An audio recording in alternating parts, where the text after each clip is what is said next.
Awesome, you guys have mastered organized planning. That is amazing. Now we're gonna move over to decision, the mastery of procrastination. Super important concept here. We're actually gonna break down some awesome application of a lot of what we've been learning so far, and then implementing that into the power of decision. So let's go over to the computer. Let's get going.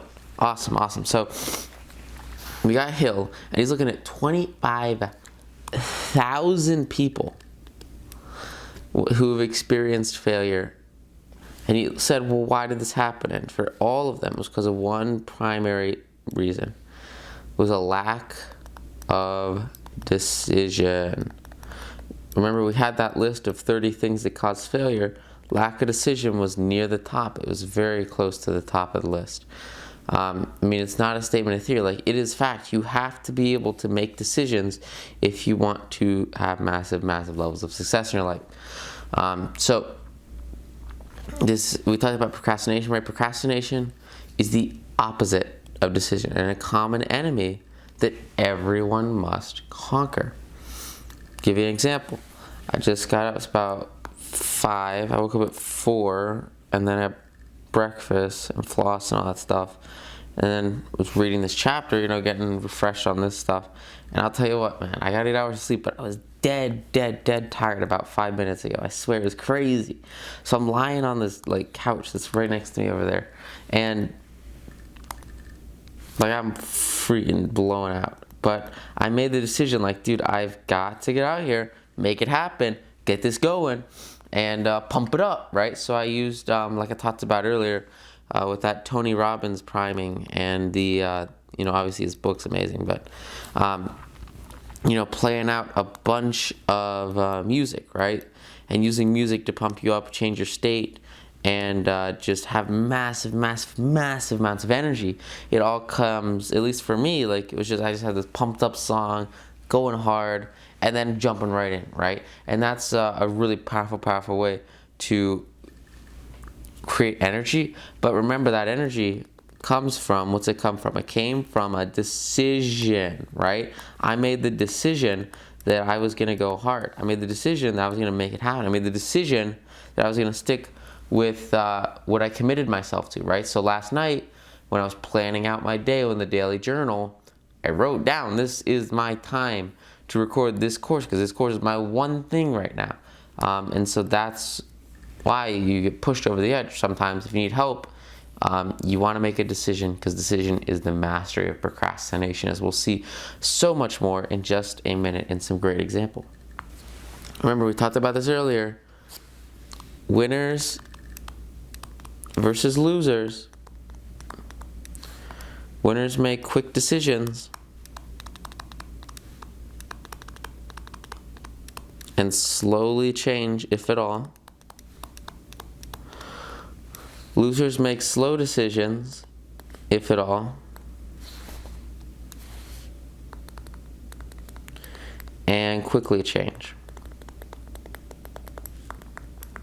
Where do you want to be? I'll tell you where you want to be. You probably want to be a winner, which means you got to make slow changes to your quick decisions. Great example of this is Henry Ford. Henry Ford, he was not a loser, he was a winner, right? Henry Ford made quick decisions and he stuck with them. When he was making the Model T, he pretty quickly went into it, and a lot of people call him, a little bit of a not pleasant guy because of the way that he continued to stick with it. So when he was making the Model T, he quickly decided to make it. He said, this is going to happen. Created a definite plan of action, a desire, an urge, a goal, and he fulfilled on it, right? And he created the team needed to, have an assembly line that could create the Model T. And what happened is he started making the Model T. Obviously, massive success, but it was pretty ugly. And so he had his advisors, his business investors, they were coming to him and saying, dude, your car is kind of ugly. And his clients, the people that were actually buying the car, they were, a small percentage of them were also kind of saying, look, this car is kind of ugly. But what did Henry do? Well, Henry stood there and he said, okay. And he didn't do squat. He kept producing the Model T long after he probably should have like upgraded to a new car. Why? Because it kept selling over and over and over. There's no other option. You were going to buy the Model T. What else were you going to buy? His habit of definiteness of decision allowed him to bring this product to the marketplace drastically faster than anyone else. And then because of that, and obviously using the assembly line, he's able to make a massive quantity of quality cars and then stick with them, right? So he was not about to go to the Model PQRST. He wasn't going to go to the Model U or whatever the next car was, just because these guys, small percentage of people weren't a fan of what he was doing. Because look, he didn't freaking care. He worried about himself. He worried about his profitability. He worried about his business. And he said, look, these cars are selling like hotcakes. There's no freaking way I'm going to stop making them or upgrade it. Why would I upgrade it? They're selling very well. You know, don't fix what's not broken. It worked really well for him. And this translates into one really powerful concept, and that is looking at the opinions of others versus your internal state. And this is why it's so important that you focus on what matters to you over opinions and other people, you know, what other people care about. Because you just can't please everyone. It doesn't freaking matter. You shouldn't let gossiping neighbors, newspapers, or other people's opinions guide you. You have to be still and struck to your core and stick with your core and just have this bubble around you that blocks off bad attention or blocks off bad vibes, gets, you know, media, whatever, out of the way. This is what Henry Ford did. These were his haters. These were media. This was unsatisfied clients. You know, they had all these negative comments, and what did he do? He didn't freaking care. He stuck to his guts. He stuck to his wits, because he was running the company, not these, at least at the time, the influence of consumers in the marketplace didn't really have a big influence on companies, because basically he had a monopoly over the car industry for all intensive purposes. So it didn't matter. It just didn't matter. So he stuck to his opinions, he reached his decisions, and he had massive success because he transmuted his desire into money. And then he stuck to his guns. So please, please, please, don't let other people's opinions like have an effect on you. I know, you know, when I was writing the book, right? Like I was writing that book, tons of time every day. I mean, ridiculous amount of work. Mad respect for people that write books, because like, whoa, it's hard to write a book, but it's so worth it. It's crazy cool. Like I was not able to go to like every social thing I would like to go to, you know, or I had to skip things, right? And other people were like, oh my gosh, what a like use of time, right? Like he's wasting all his time. My dad, you know, he literally pulled me aside like in October when we were like really going hard, and he said, look, dude, why don't you just delay this by a year and finish it in your freshman year of college? I'm like, dude, I got a deadline. I'm gonna make this thing happen. I don't delay. I don't go halfway. Had to block out that opinion, had to block out that perspective, put my head down, keep writing, keep growing. And lo and behold, that's how you reach success. That's how I wrote the book by the deadline, right? It was by ignoring others' opinions and ignoring these limiting beliefs. And a really great way to express this is Grant Cardone's book. He talks about it in Be Obsessed or Be Average. And he looks, we talked about it earlier, right? The metaphor of the crab bucket, where the crabs will pull down people that pull down the crabs that try to escape the bucket. Because average people have average mindsets, average beliefs. They don't maybe have an overarching long-term goal that's pulling them through with a secret formula.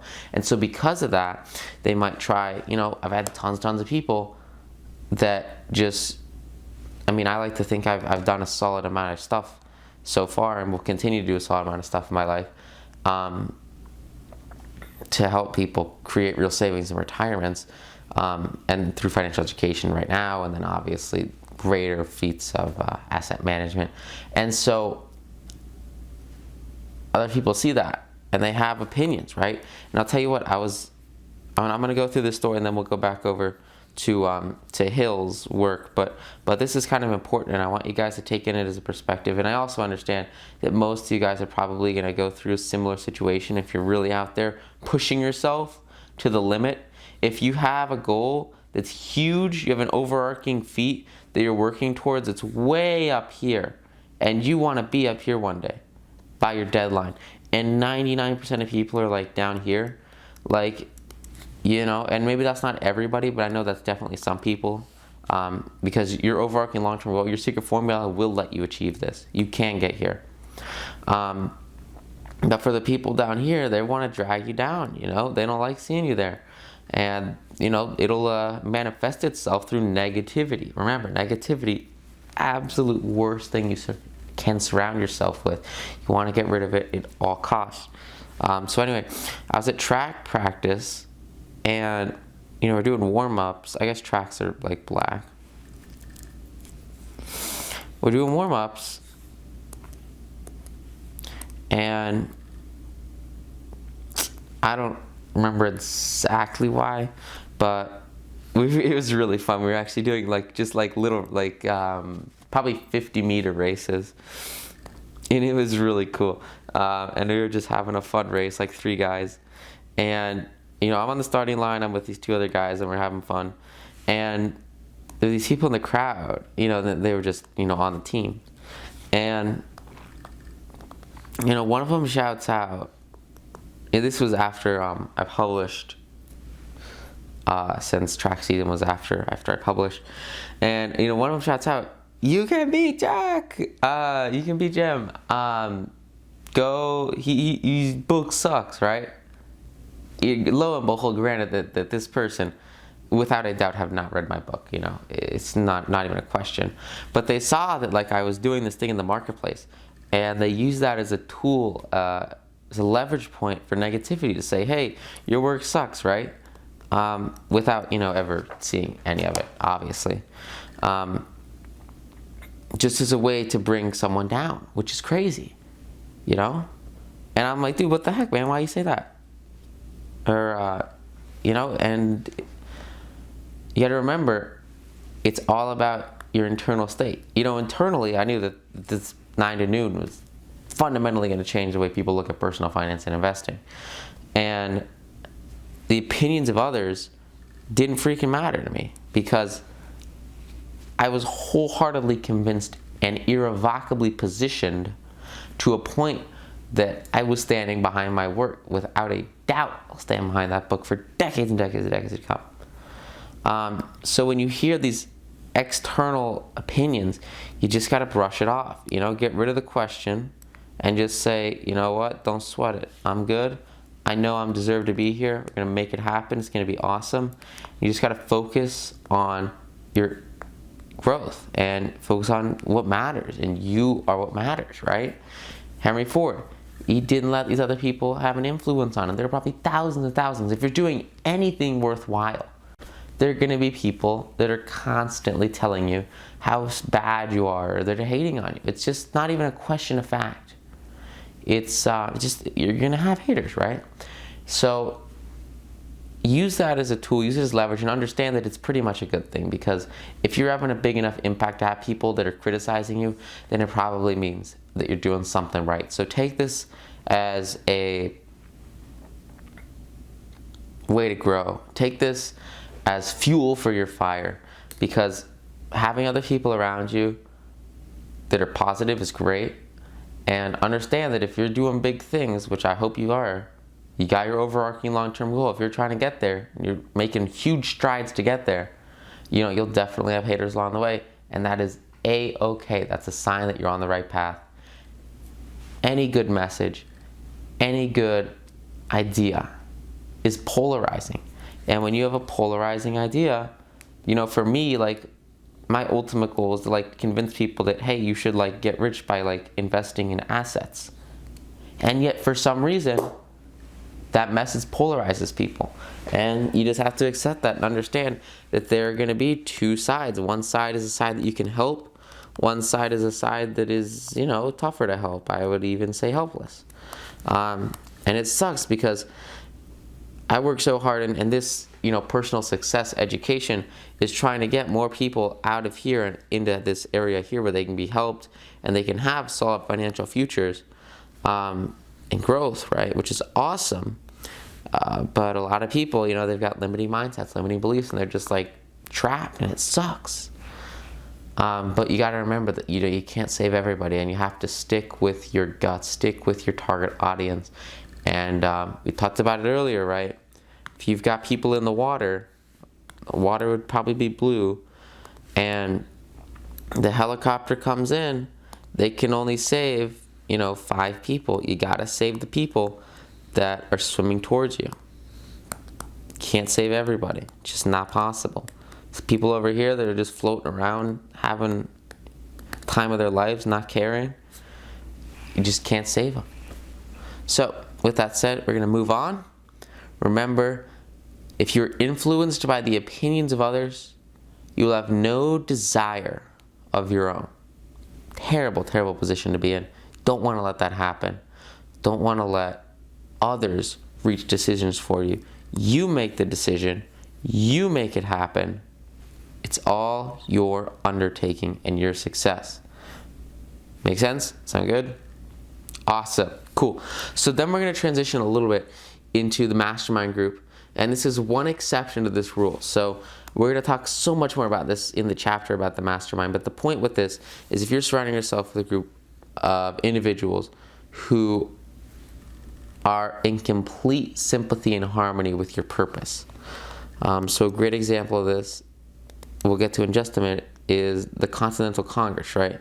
These were 56 guys that were in complete harmony of purpose to create a better America. So that's an example where if you have a mastermind, you should allow the carefully selected members of the group to influence you, since the point is for everybody to come together and work towards a better overarching idea, overarching goal, by using their individual strengths and leveraging their skills. So if you have like 5, 6, 10, 20, however many people, maybe you have 2 people, however many people in your mastermind that are there for the sole purpose of developing this idea, this goal, then yeah, that's one instance where you can let them influence you, because you know that they're on the same page as you, they're in the same track as you, they have the same goal as you, and they're there to succeed. And so you stay open-minded to your mastermind and take in those considerations and allow them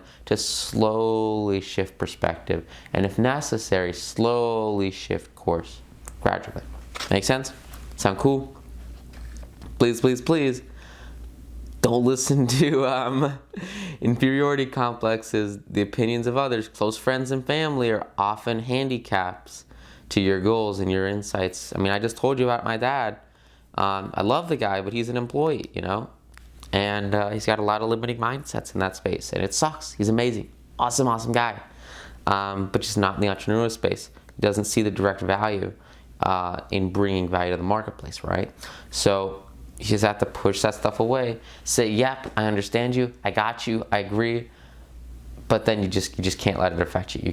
You just completely drop it. Take it away from your subconscious. Out. It's out of your mind, because you know internally what you need to focus on, because you have your overarching long-term goal. That's the power of the secret formula. So use your brain, use your mind, make your own decisions, take facts from other people if needed. Make sure that these are quality facts, secure facts, and then make decisions because of your principles. A lot of times in very public places, you don't want to necessarily, you've got your secret formula, and for most people, secret formula is really personal. It's a plan of action that you have to create the money you desire, and is therefore a valuable plan of action, a valuable idea, seed in your head. And so because of that, you want to be careful, right? Hill talks about it here, without disclosing your purpose, right? So if your goal, right, your purpose, your long-term goal, you don't want to necessarily talk too much about this, right? Especially if you're surrounding yourself with people that are, smarter than you. One of the best ways to absorb that intelligence and have a better character over time is to just shut up and listen. People who talk too much and do too little listening are usually less successful. Keep your eyes open, your ears open, and freaking listen to people that are significantly more successful, and they will feed you growth. Keep your mouth closed, This is an amazing picture of a face. I love them. It's awesome. But yeah, close your mouth and listen to people that are above you. Reach up, right? We talked about this earlier. Reach up, find people more successful than you, and then listen to them. You don't want to prove yourself. The most successful people are ridiculously quiet in conversation, and they listen 10 times more than they speak. And when they speak, since they speak very little, it's significantly higher value comes from their speech. This is why it's so important that when you do speak, to speak slowly and cherish the importance of your speech. I'll tell you what, I was looking at some really amazing content in this space about public speaking and just conveying your message more effectively. And I'll put some of that content down below because it's very powerful. But it all comes down to this concept that you want to listen more than you speak in. And when you speak slowly, it emphasizes that you have a higher positioning in the marketplace, a higher confidence in yourself, and better growth prospects because you know exactly what you're saying, why you're saying it, and you have the confidence that other people are listening to you because you take your time and you know that you won't lose their attention. If you look at Donald Trump is not going to talk super fast like this because he knows that people are listening to him. He knows that he has their attention. He has total confidence in that. And if you're not listening to him, he doesn't freaking care. So he's not going to try to squeeze in his agenda to fit other people. He's going to talk slowly. He's going to talk at whatever pace he wants. He's going to chill out. Versus somebody who's stressed out, someone who's freaked out on a stage, and they're like, oh my gosh, this is my first time ever talking in front of people. They're going to talk probably, if they talk super fast, it might hurt the way that the audience perceives them. They might think this guy is an amateur. They might think this is his first time out here. Maybe he's not that good. He's not that valuable. Like we talked about earlier, value transmutes into its monetary equivalent. Very powerful concept here. Make sure, close your mouth, open your ears, listen to people. Listen 10 times more than you speak, and you're going to have a tremendous change in the way that you facilitate relationships with people, because people like to talk about themselves without a doubt more than they care about whatever you're working on. So every time you open your mouth in the presence of somebody who has an abundance of knowledge, you're really showing that person exactly how much knowledge you have and the lack of it. Genuine wisdom is usually conspicuous through modesty and silence. I'm going to write that down in green because that's important. Genuine wisdom is shown through modesty and silence. And that's how you have massive levels of growth with whatever you do, which is awesome. Awesome stuff. And same thing with your goal, right? Like, everybody wants to make money, right?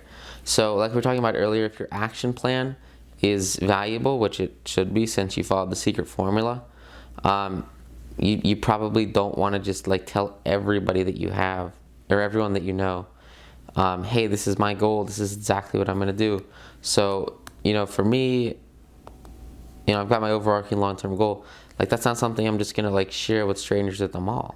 I have to have sort of a deeper relationship because there's an element of trust needed to share that information, because like that's really deep, and like I have a deathly fear that someone will do what I want to do before I do it. I know that it'll be a tremendous value to the marketplace.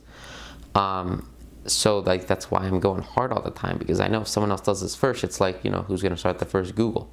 If you had the idea for that and you had, the secret of we're going to backlink the website instead of just looking for text on the page. If you had that idea in like 1990, all of a sudden, like, that's insanely valuable, and you don't want to just give out your secrets to everyone.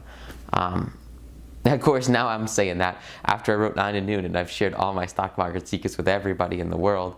But that's different, right? That's application, that's education.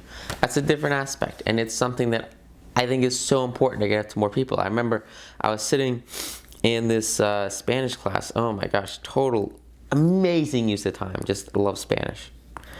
And, I was sitting next to this girl and she was like, I was like, right after I published, and she was like, Jack, John, whatever, are you sure that you should be giving everybody all your stock market secrets? Like, aren't they just gonna do what you do and then like make a bunch of money? And I'm like, yeah, that's the point, that's the cool part. And she's like, but like, isn't that gonna hurt you? And I was like, no, because the point is that there is so much potential out there, so much opportunity out there. It's all in abundance. And you can share something like that. You can share something that's in abundance. If you have a plan of action to take advantage of something that's in abundance, if there's 10,000 grapes and you're only picking like 10 a day and they keep growing over and over, like, there's no harm in sharing that orchard with people, right? Same thing with the market, right? There is trillions and trillions of dollars made and exchanged through asset markets every single day. It's so powerful. There's no way one single person could control that. And so sharing like that knowledge with people will do nothing but help, nothing but grow the markets, nothing but help people create real savings and retirements through quality investments. So if you have something in abundance, you can share abundance without a doubt. Always share abundance. But remember, with your personal purpose, with your overarching long-term goal, if it's something that's really special to you, and especially if you're thinking about like starting some sort of company or whatever, which I'm not saying you have to, but that, at least that's what it is for me, is an idea for that sort of growth. That purpose is a very marketable idea, and there's only like one way to like do it, right? So if you have an idea for a brand new company and your company is the only player in the marketplace, you've created a new blue ocean, right? My God, this book's amazing. Blue Ocean Strategy. I'm telling you, this book would change your life if you're looking to start any sort of company or any kind of way you want to add value into a marketplace on like a professional service level where you're delivering service to clients one-on-one or one-to-many, where you're not working at a job. This book is freaking amazing.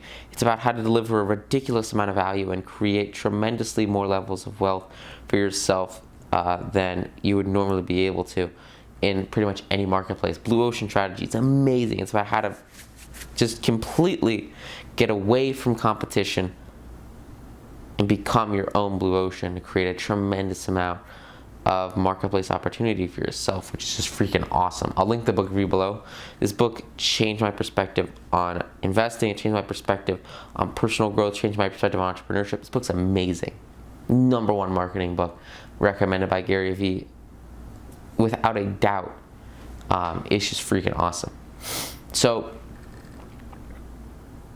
when you have this one thing that creates a new blue ocean, that creates a new opportunity, that creates a whole new field, and there's only like one of those in the world, you don't want to share that with everyone, right? Like, I wouldn't write a book about this until I like did it, right? You want to do it first, and then once you make Google, once you do it, that's when you can share it with people. Same thing with Monerads. There were very few firms in the marketplace of blockchain advertising when I started Monerads. So I was pretty secretive about my goals for the company, my secret formula for the company, until I actually got developers to actually make the product, and then we were going full-scale launch to publishers in the network. Then you can start talking about it. Then you can start adding publicity to it. Hill does a great job talking about this here. He says, let one of your first decisions be to keep a closed mouth and open ears and eyes, just like we were talking about before, right? Listen. Oh man, it's early in the morning. Listen, over speaking. Yeah, makes sense. But then he has this one sentence, and I'm gonna write it in gold or green because it's really, really important. Follow this advice, see it daily, whatever you need to do. Write this down, replay this, go to this page of the book, and it is in huge text, page 160. It's insane. Tell the world what you intend to do.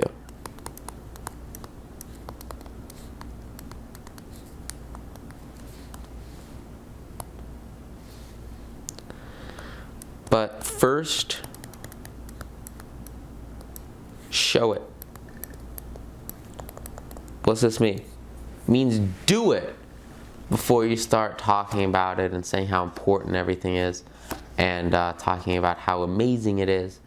You know, for me, this is the equivalent of saying that deeds and not words are what count most. So you have to freaking do it first. And then once you do it, you can be super excited about it. Share it with everybody. Because once you've had that success, once you've overcome that barrier, once you've achieved or at least had significant progress towards that goal, all of a sudden it goes from just being an idea to being your thing. And when it's your thing, now you're the originator in the marketplace. Now people are copying you if they do what you do, and you're the first one there. You want to be the first one there. You want to make it happen. And you also want your actions to speak significantly louder than your words, especially if you're trying to like teach something. You know, I spent 2 years just trading stocks over and over and over and over, thousands trades, at least hundreds trades. I mean, so many positions and investments I made. I was just doing it. I wasn't telling people, hey, the stock market's awesome. You should go check out investing. You should look at these assets. Like I wasn't trying to educate people. I wasn't trying to share with people because I hadn't found success yet. I hadn't done it yet. So I went out there and did it after doing like the initial research, right? And I told the world what I intended to do after I showed it, after I had massive gains, after I doubled my portfolio, after I made more in a week or in 2 weeks than I made in an entire year. And that was the power of telling the world what you intend to do after you show it. You gotta show it first, freaking take action and do it. And that'll allow you to get your ideas and turn them into a reality. And turn them, you know, once you turn things into a reality, especially if they're brand new, you can take, you know, reality goes to a patent if you need a patent. You know, whatever you need to protect your invention, your idea, your system, your business, your personal goal. Even if you're just starting a local company, like, you know, Insomnia Cookies, great example. What do? They make freaking cookies. You know, they're like, well, what's unique about that? They had nice branding, they do a great job, and they had a massive launch. And because of that, they took an idea, they turned it into a reality. And now it's huge, right? It's huge because they showed the world that they were going to make the best freaking cookies ever. And then they told the world that their cookies were the best cookies ever. You know, you can't usually market before you have something to market, an idea to market, some seedling in your head that you can turn into a reality. Very powerful concept. Use this to your advantage and crush it. Because this is huge, huge, huge. And it's going to allow you to listen, take in information, absorb it, put it into action through your plan, through your overarching long-term goal, turn that plan, turn that goal into a reality, and then realize your value. And all of a sudden, you've thought and you've grown rich. That's the point, right? Is that you have the monetary equivalent of the value that you bring into the marketplace. Super big concept, super important. So, with that said, I made you a promise, and I will go straight to it right now. We're going to talk about how you can apply the importance of decision into your life. So, let's look at these stories. So, there's a couple of short things at the beginning, and then we transition into the primary story. So, just real quick, Hill talks about Lincoln's decision to issue the Proclamation of Emancipation, right? And his decision that he's going to free all these slaves. And, you know, when he made this decision, he had to make the decision understanding that, first of all, people were going to die. Many, many, many people are going to die fighting this war to actually enact this decision, right? In the Civil War, right? Since if he wants to free all these enslaved people, he's basically got to do it through force.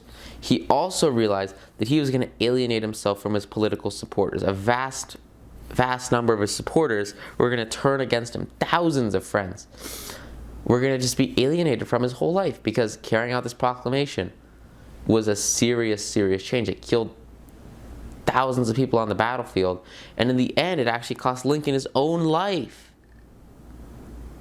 And yet, he still made this decision.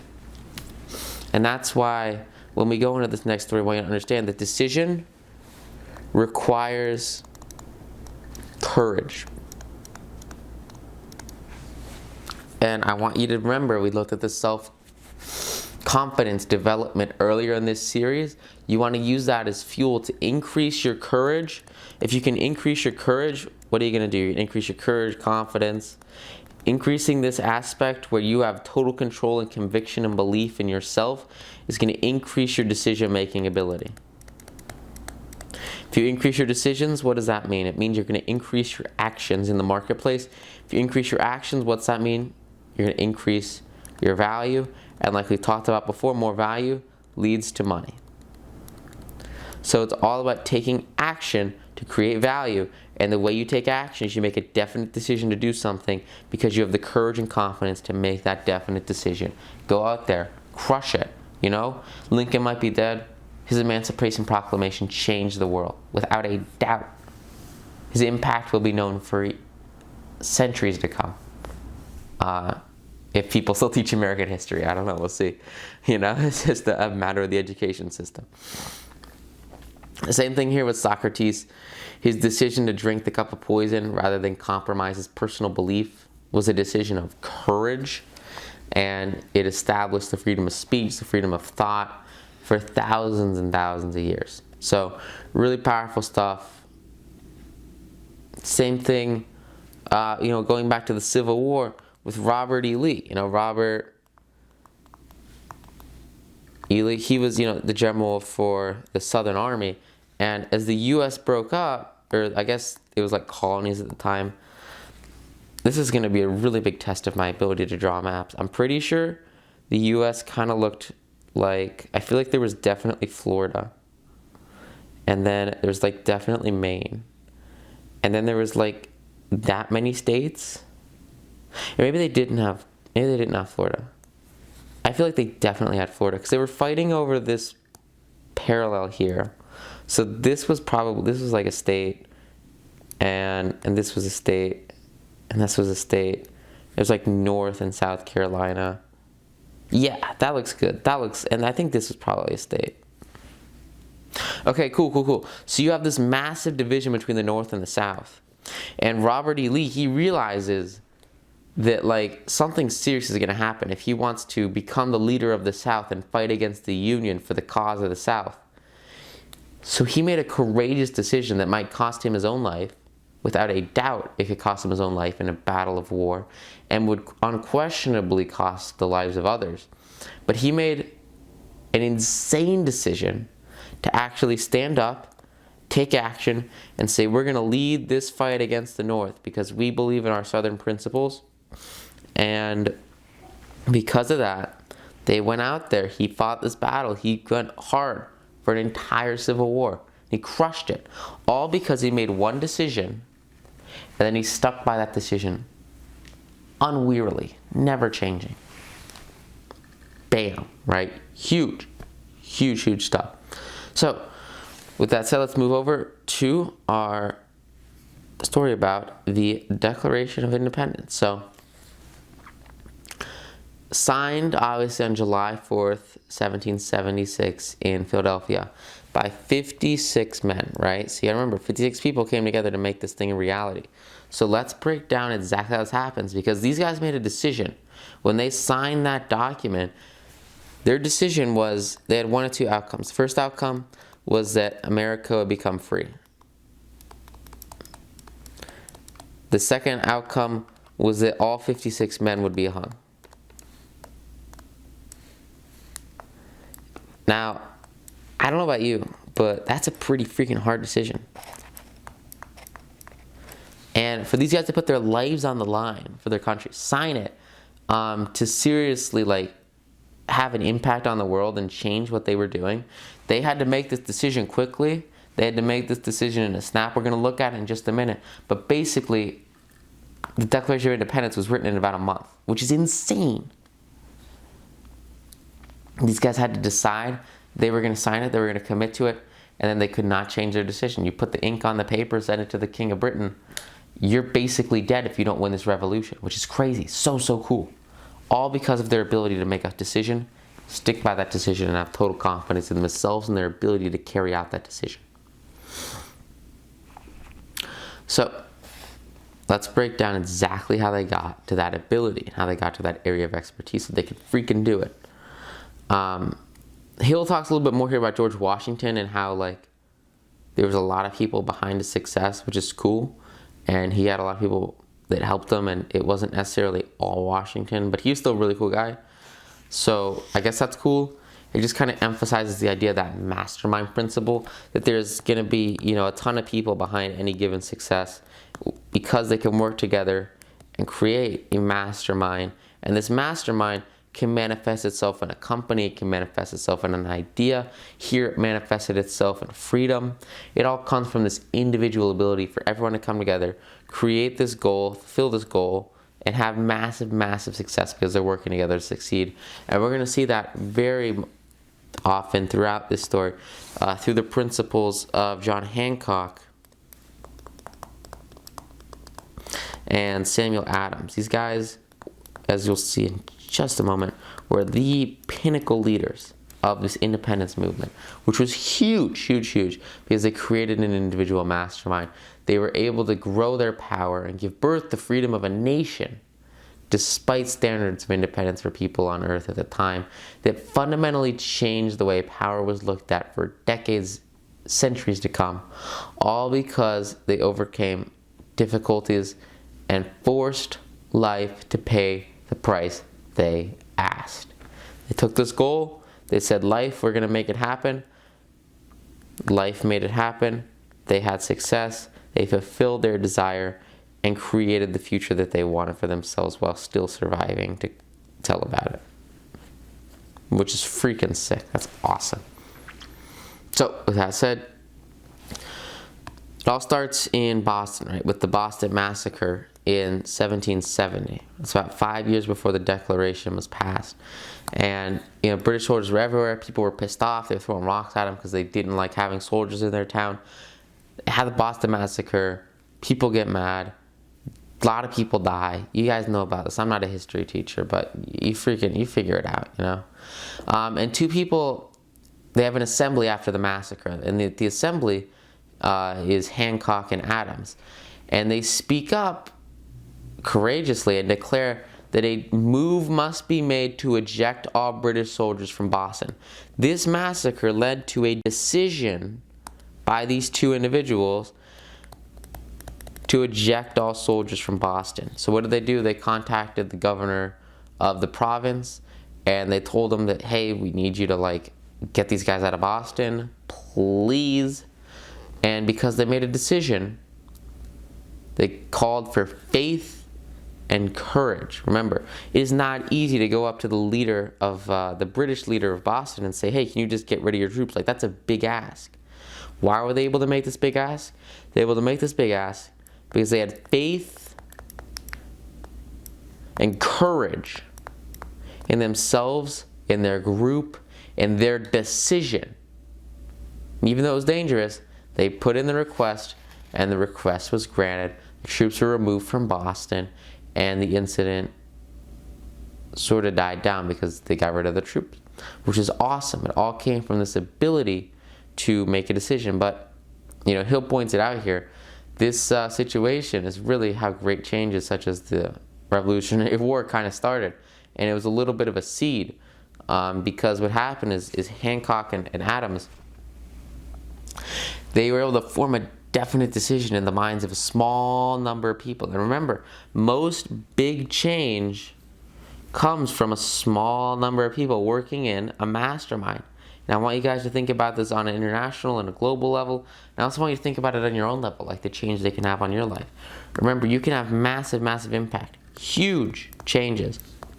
And those huge changes, more than often, come from a mastermind of just a few people. And those few people create a definite decision to actually turn this into a reality. And once they do that, it goes to that massive change. So for these guys, that massive change was eventually the Declaration of Independence. Remember, 56 people changed that country. They did it by having a definite decision, faith, and courage to make their decision, make it happen, and then grow from it. So I want you to remember, no matter what your goal is, no matter how big your dreams are, your goals, your overarching long-term goal, your desires, your belief in your future, whatever it is, anything in this world came by from the creation of an idea that was eventually manifested into a reality. And the best way to make this idea the best it can freaking be is you create your mastermind, like we'll talk about soon, and use that mastermind principle as a way to grow and grow and grow as a team, because teams are the most powerful way to have the biggest impact possible in the marketplace and absolutely crush it. Make sense? Sound good? So, fathers of this country, they come together and they realize that they can have an impact and they can change the way that the British, actually control Americans, which is awesome. Control the colonies, right? And so they decide to communicate together. They mastermind through correspondence over and over. They're working together. They're creating their overarching mastermind, which we'll talk about in the chapter on mastermind. And they realize that they should get together all 13 colonies. And 13 colonies. I totally drew that map right, 100%, without a doubt. And motion a correspondence committee to overcome their obstacles, right? Because what they wanted to do is they wanted to establish a friendly, cooperative betterment of the colonies with Great Britain. And so they needed people from all the colonies to come together. And why were they coming together? Were they coming together to plan? Yes. Were they coming together to grow? Yes. Were they coming together for politics? Yes. But most importantly, they were coming together to form a mastermind. Because when you have all these specialized people come together, they're able to make decisions on behalf of the people that hold them. They can grow this overarching idea and turn it into a massive reality. It's going to have significant impact. So for this instance, that massive reality was the American Revolution, the Declaration of Independence. It all came from the organization of power, far-flung power, that gave freedom to Americans by creating this mastermind and observing the increased power of the mastermind.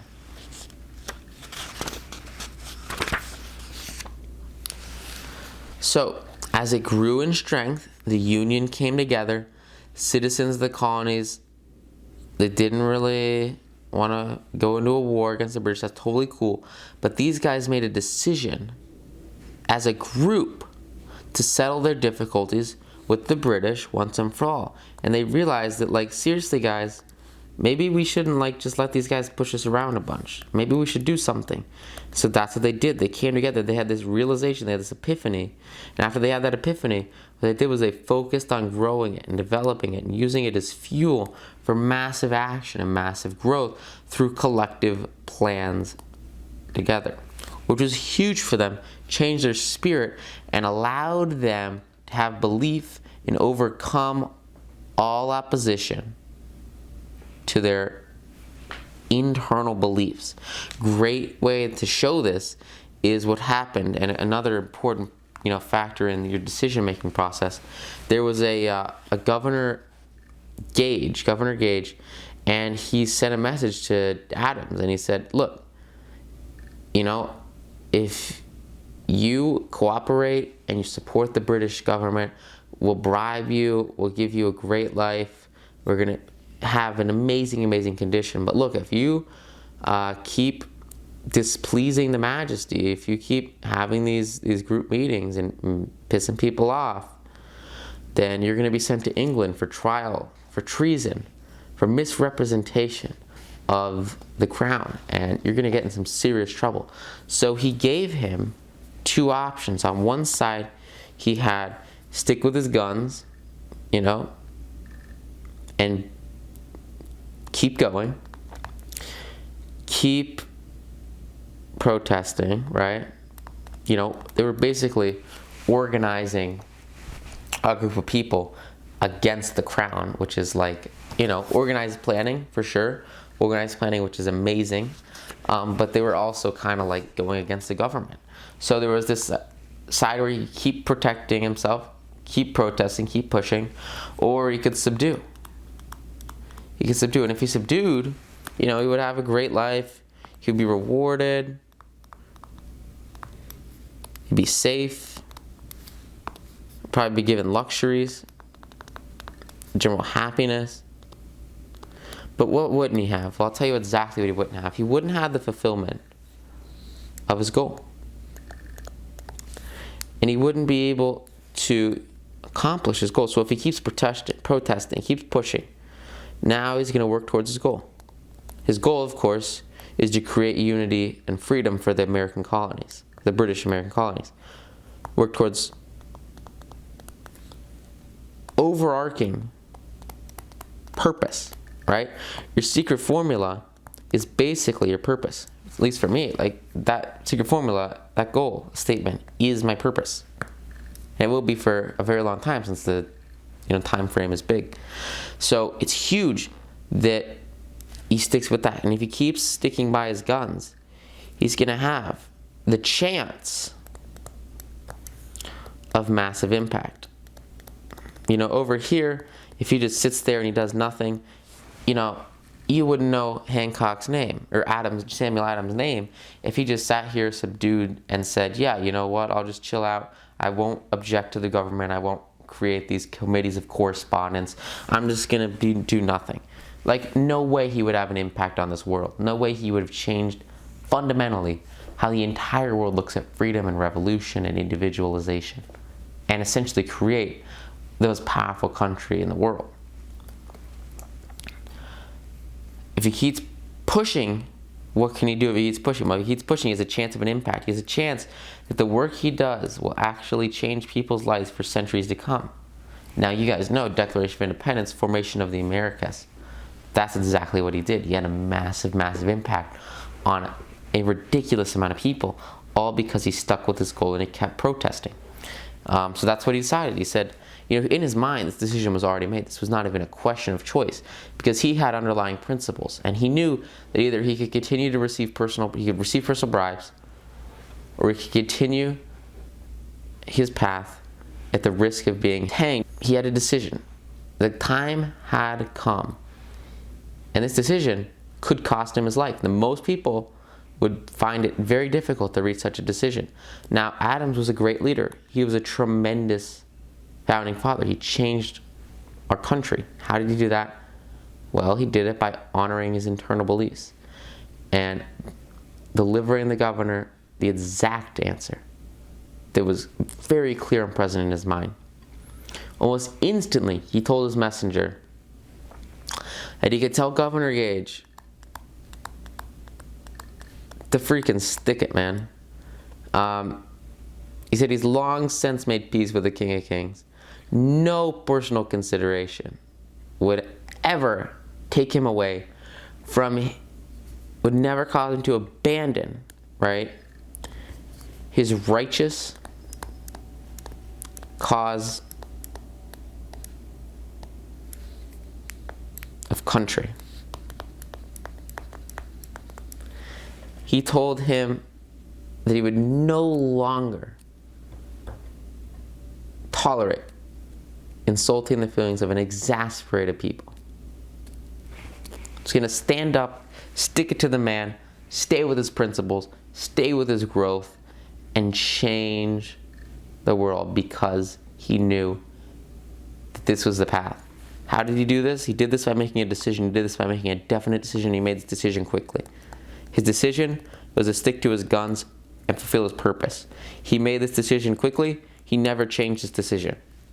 That decision put his life on the line, put his money where his mouth was. He was seriously out there. Governor Gage, he took this, he was seriously offended. He was like, "Are you serious, man?"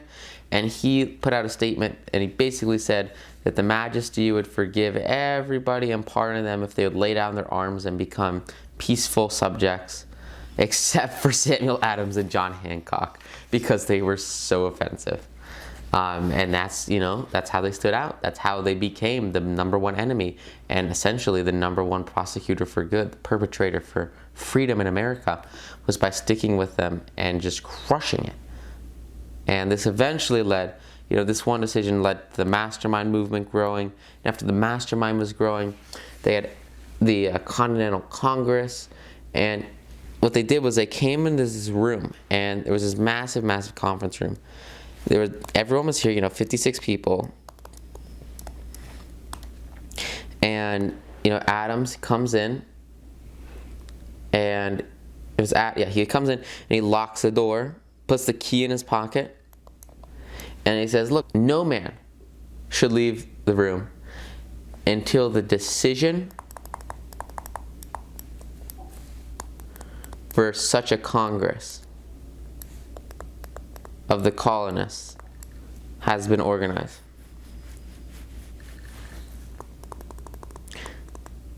What did he do? He put a time frame, he put a limit, he took action, he made it happen. He said, "Look, we're in this room today, we're making a decision today. We're gonna make a fast decision, we're gonna make this decision, and it's gonna be amazing." He didn't procrastinate, he didn't push it off. He said, "Nobody's leaving this room until we make a decision." Some people were freaking out, some people weren't. But locked in this room were two men who were immune to fear, and that was Hancock and Adams. Blind to the possibility of failure, because they knew that this had to freaking happen through the influence of their minds.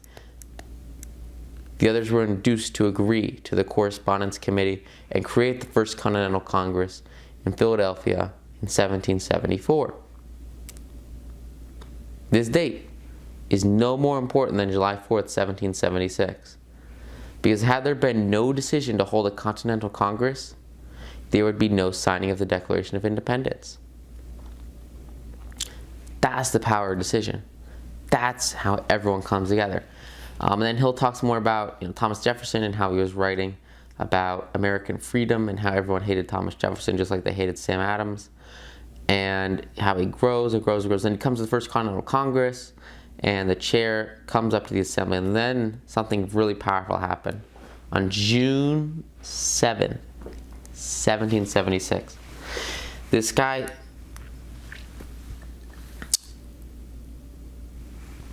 his name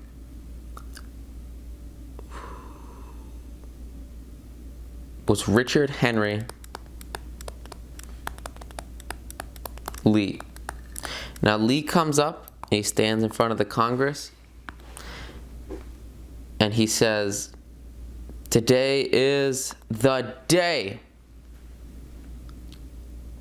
Gentlemen, I make the motion that these united colonies are, and of right, ought to be free and independent states, that they be absolved from all allegiance to the British Crown, and that all political connection between them and the state of Great Britain is and ought to be totally dissolved." He made a decision that America should be separate from Britain. He made a decision that the colonists should have freedom. His astounding motion was discussed fervently by everyone there for days and days and days on end. And eventually he gets pissed off and he says, "Look, we can't discuss this much longer. It's time for us to take action. This is the only course for us to follow. Let's make it happen." He stuck to his guts, he made a fast decision, and he would not change his decision when other people were telling him all of their concerns and worries and all this crap. He said, "No, block that out, not gonna happen. This is happening. We're gonna make it happen." And before it was finally voted upon, he had to go home because someone got sick in his family, which sucks. But he left the responsibility to Thomas Jefferson. And they voted on it, succeeded. Thomas Jefferson was appointed as chairman and wrote the Declaration of Independence. But the important part is that while they were working hard to create this document, every man who signed it will be signing their own death warrant should the colonies lose in the fight with Great Britain, which was sure to follow. So basically, all 56 of these people said, look, this decision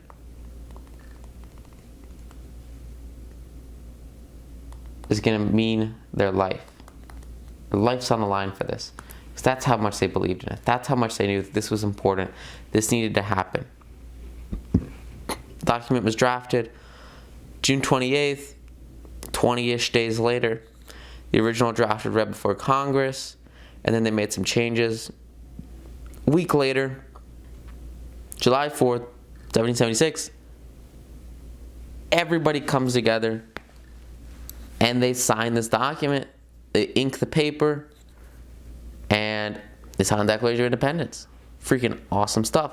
All started out as an idea in a small group of people in a mastermind, and that mastermind created a document that fundamentally shifted the lives of millions and millions and millions and millions of people, because they were so powerful, their goal was so huge, and the action they took was so massive as a group that they had a tremendous impact for centuries to come.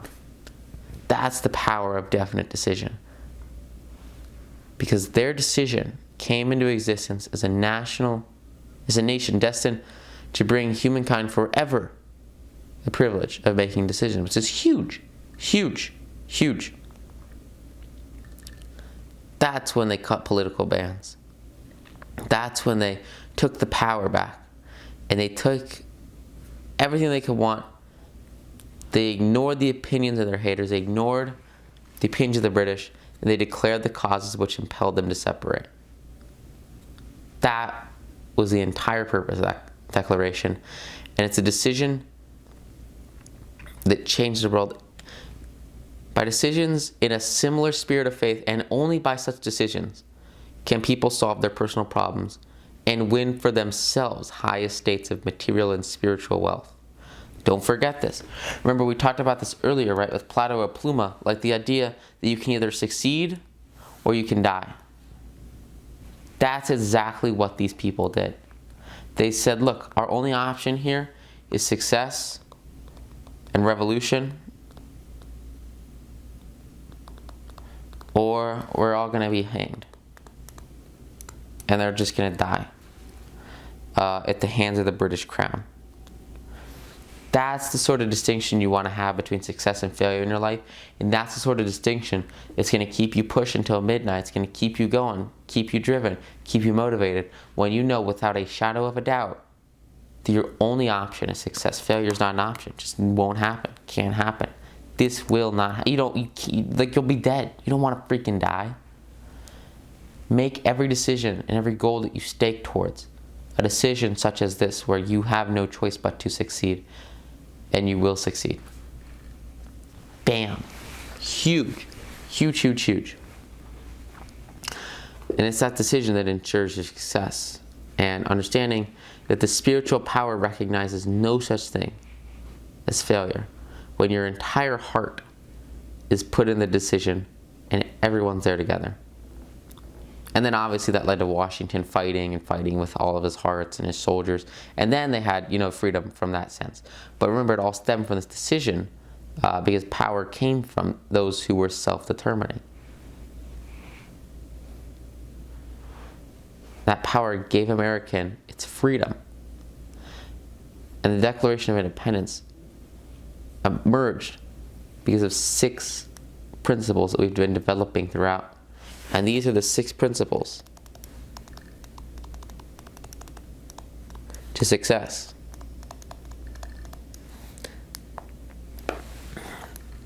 You can master these to turn your decisions into a reality and make your overarching long-term goal, your secret formula, make it a reality.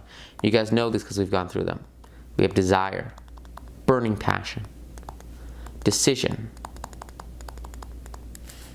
faith, persistence, the mastermind,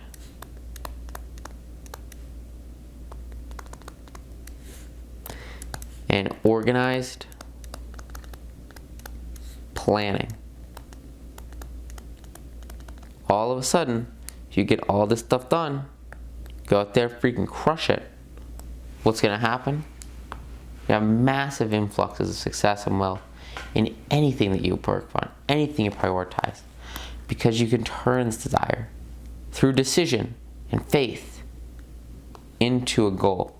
And with persistence and the mastermind and organized planning, anything that the mind can conceive and believe, it can achieve. That's the power. That's the life-changing impact that this single concept of decision will have on your life. Huge, huge stuff. You just back it with a tendency to transmute itself into a physical equivalent. We talked about this so much in the earlier modules, and it's so true here. It all comes down, and you saw it in action in the creation of the United States Steel Corporation, which we talked about earlier. It all comes from an astounding transformation from desire to reality. If you find the secret that you want to turn into a reality, and then have total faith and courage in it, you're going to be able to bring tremendous impact in whatever you do at any point of impact, because you reached a prompt decision to change your reality quickly and firmly. And that's what will turn you into a leader. If you can make these decisions quickly, if you can change course of action and decide what you want to do now,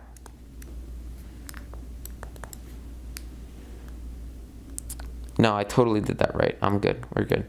If you decide now, that's where you're going to be able to take the biggest level of action in your life.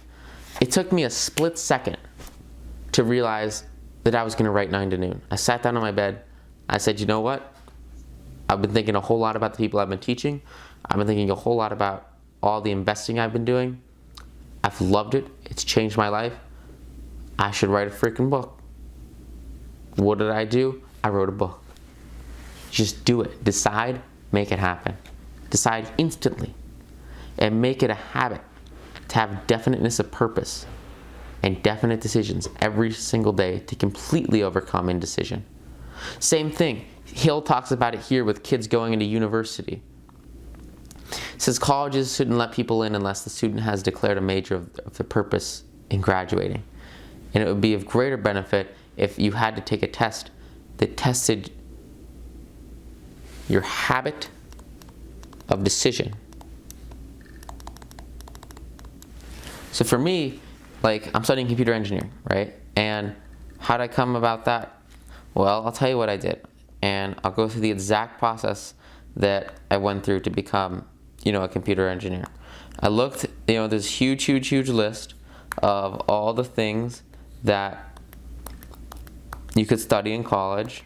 Just massive, ridiculously huge list. So I looked at this list and I kind of narrowed down like the stuff that was aligned with my overarching long-term goals. These were in alignment with my goals. And then I took in the facts. You want to think about the facts.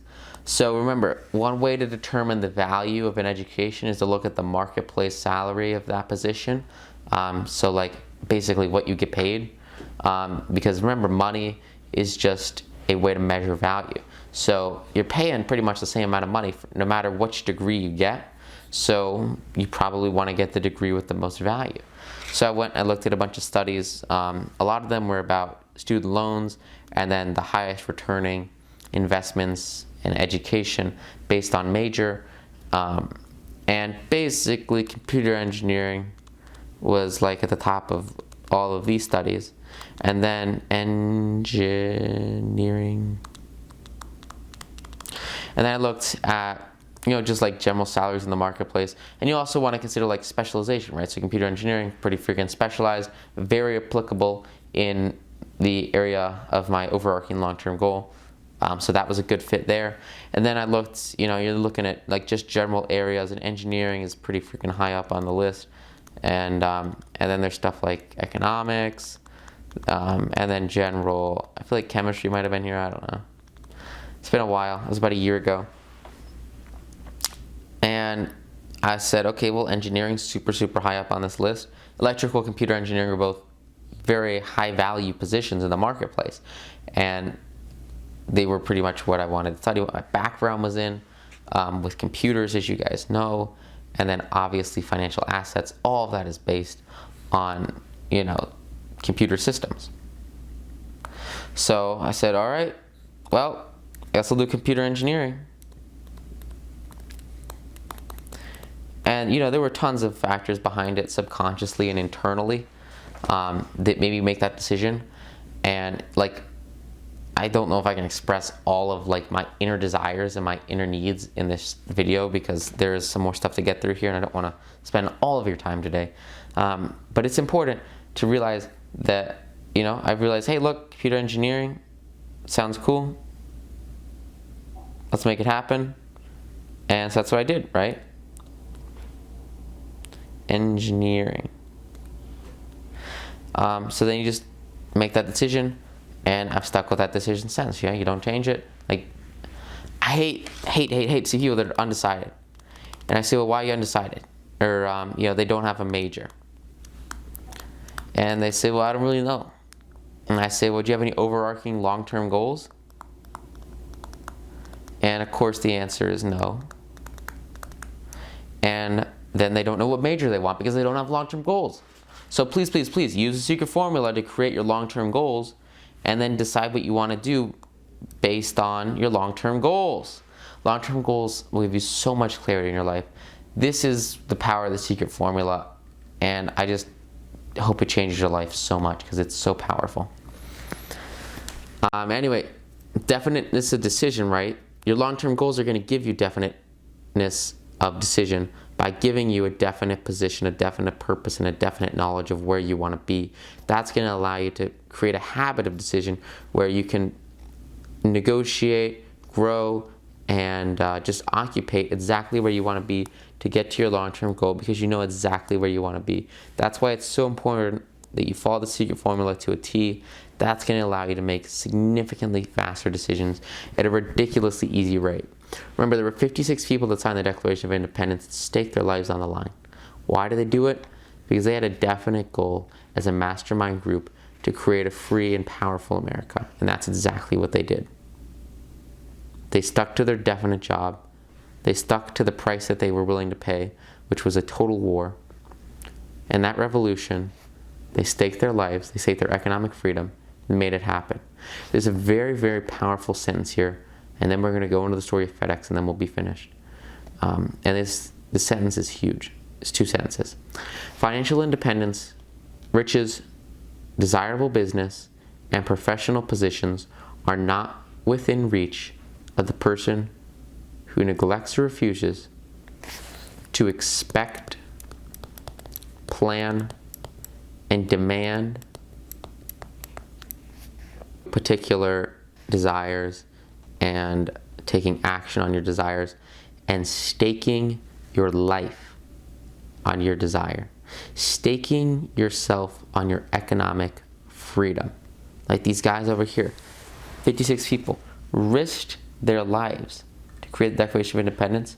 If you're not willing to risk your life, internally, mentally, on your long-term goal, then it won't happen. It's not a big enough burning desire in your life. The person who desires riches in the same spirit that Samuel Adams desired freedom for the colonies is sure to accumulate wealth. That's freaking powerful. You tell me that is not going to change your life. You listen to that again. You guys understand the total conviction and 100% belief that these guys have? Apply that to your overarching long-term goals. Your life will never be the same. Quick ending story, and then we'll wrap it up. Fred Smith, you guys know Fred. He's the guy who made FedEx.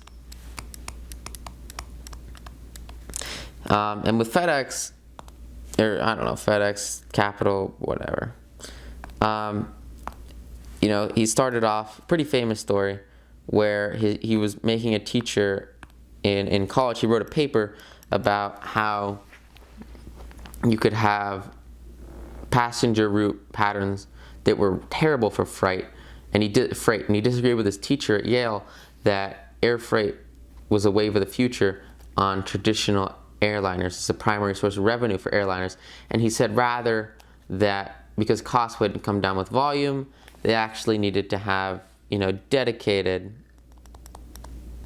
freight airliners that were going to fly at night, and they would be there for the sole purpose of delivering goods through a systematic, delivery system.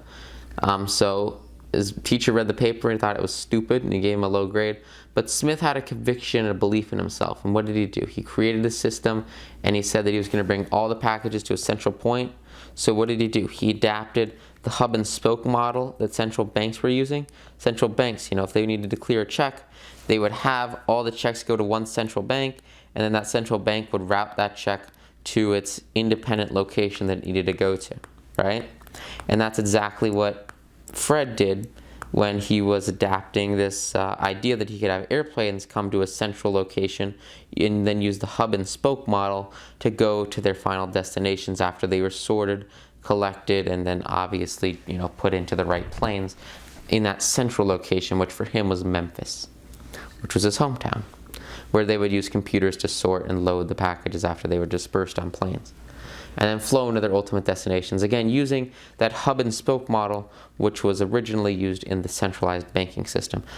Super powerful stuff here. J. Abraham talks about this a lot in his book, Getting Everything You Can Out of All You've Got, and you guys have seen this before, and you probably already got your copy, but if you haven't, I highly recommend Getting Everything You Can Out of All You've Got. Oh my God, the longest book title in the world, but it is amazing. It'll change your life. I'll tell you what, I'll give you guys a little bit of a bonus here, because I know you deserve it. You've been watching till the end. I was reading Getting Everything You Can Out of All You've Got at a track meet, and I was sitting there on the sidelines. I'd raced, and we crushed it. It was awesome. And it was like the last half hour of the meet, and pretty much everyone on our team had run, and there were just some people from other schools finishing up, and then we were going to go home. And on the bus, and I was reading Getting Everything You Can Out of All You Got, just sitting on this really, really big, they have these mattress things, so like the people that are pole vaulting, they'll pole vault over the pole, and then they'll land on this massive mattress on the other side. And this thing is so freaking comfy, it's insane. Oh my God, it's amazing. So I was laying down on this and reading Getting Everything You Can Out of All You Got. It was the most comfortable day of my life. It was amazing. And then like these people on my team, not my team, but these runners that were cheering on their friends, they were like yelling at me to like stop reading and focus on the meet, which like just didn't matter at all to my personal professional success.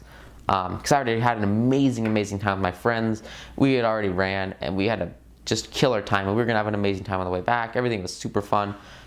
Great team. It was just super amazing stuff. And these people, they were like, "You can't read a book. Stop reading." And I'm like, dude, what the heck? Why do you care, right? Because it doesn't affect them. It doesn't matter. It has no impact on them. But remember, people will pull you down. People have other limiting beliefs and opinions about what you should do. And these guys were yelling at me. It was crazy. It was ridiculous. They were like, stop reading. For like 5, 10, 15 minutes. Just like who cares, And you just have to be able to tune out this white noise. You have to tune out the stuff that doesn't matter and just completely ignore criticism and focus on what matters. I know for a fact that book, Getting Everything You Can Out of All You Got, will it has already had massive impacts on my business, and it will continue to pay dividends in knowledge and applicable, marketplace advice for years and years and years and decades to come. I mean, that book is insane. It's so powerful. It'll fundamentally shift the way that you look at your business or your life or your employment, anything that you're doing, any investment you make. Being able to get everything you can out of all you've got is so powerful. And it's just like what Fred was doing, is by adapting these different unique selling propositions, unique ideas from industries, and bringing them together to create a new idea, to create a new spin on something. And that new spin can be ridiculously valuable because you fundamentally shift the way that you act based on how other people act in different industries. Use it to your advantage, just like Smith used this to his advantage to create FedEx, right? Massive company. So back to Smith. Smith was trying to raise money. He had this idea, he was going to start it. But he had trouble initially raising capital because of his enthusiasm for the project and his convictions. Actually, courage. He said, what Hill says is courage of convictions. Right? This internal confidence, this internal belief, this internal drive led him to raise $91 million. And finances his idea. He builds his plane, he builds his center, and he has to overcome, just like other people. Remember, people try to drag him down. The consumer airlines see him as a potential threat to their industry. So what do? They go and they lobby the Civil Aeronautics Board to refuse his permission to get a flight permission, I guess, is how it works. And everybody comes in on Smith and they tell him that they don't want him to fly. So what does Smith do? Smith says, screw you guys. He finds a loophole in the law. Planes with a payload under 7,500 pounds didn't need CAB permission to operate. And so what did he do? Said, I'm just going to do it anyway. Forget you. He does it. Puts up the money, buys the planes, gets a small fleet of jets. And I'm going to save you guys from me trying to draw a jet here. So I'll just draw one of these and then I'll times 20. I don't know how many planes he had. And Smith set a goal Smith set a goal to get all packages to their destinations within 24 hours of pickup. This goal was almost always met, and he worked hard and hard and hard. Initially, he had losses. He was losing money at the beginning, which freaking sucks. First year, he lost millions of dollars in the first few years, actually, and he was falling short. Despite these losses and investors saying that Smith was a terrible CEO and they talked about removing him from the company, what did he do? He persisted through tough times, persisted through failure. For years, he persisted through failure. And then eventually, the beginning is tough times. Little, not very much money. And his goal, right, was to have this massive cash and then obviously deliver packages within 24 hours. But after the first couple of years, year 3 starts to take off. And despite his losses, he got a mastermind together. He hired experts. He brought in experts to a mastermind, just like Henry Ford did, right? Henry Ford surrounded himself with people that knew all the answers he didn't know. That's exactly what Smith did. Excuse me. He created a mastermind to work day and night to solve operational problems. This mastermind, they solved the problems. They reached $75 million in revenue, 3.6 in profit, after he created this mastermind to solve the problems. And then it grows and grows and grows and grows from there. And they had to go through competition with faxing machines, email for letters and documents. But despite competition with other air freight companies, other overnight services like USPS, continued to succeed, continued to innovate. He was dedicated to continuous improvement. And this continuous improvement all of a sudden kept FedEx as #1 carrier in its field. So it's all about this conviction. And if you have that conviction, you have that goal, you have that mastermind, you can make it happen. Turn it into a reality and absolutely freaking crush it. That's all you gotta do. Figure out exactly where you want to be in the marketplace. Use that. Create detailed information, detailed plans. Find exactly the exact position you desire. Independently create your own position. Work for someone else. Do whatever works for you. Be an investor. Be business. That's the goal. That's the plan. These instructions will be of no value unless you definitely decide, just like Smith did, definitely decide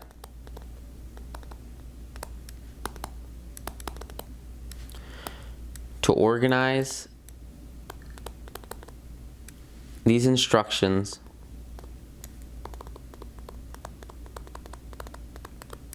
into a plan of action. Because I've heard this 100,000 times before. All the information in the world is worth nothing if you don't take action on it. So please, please, please go out there, use this, make your decisions, absolutely freaking crush it.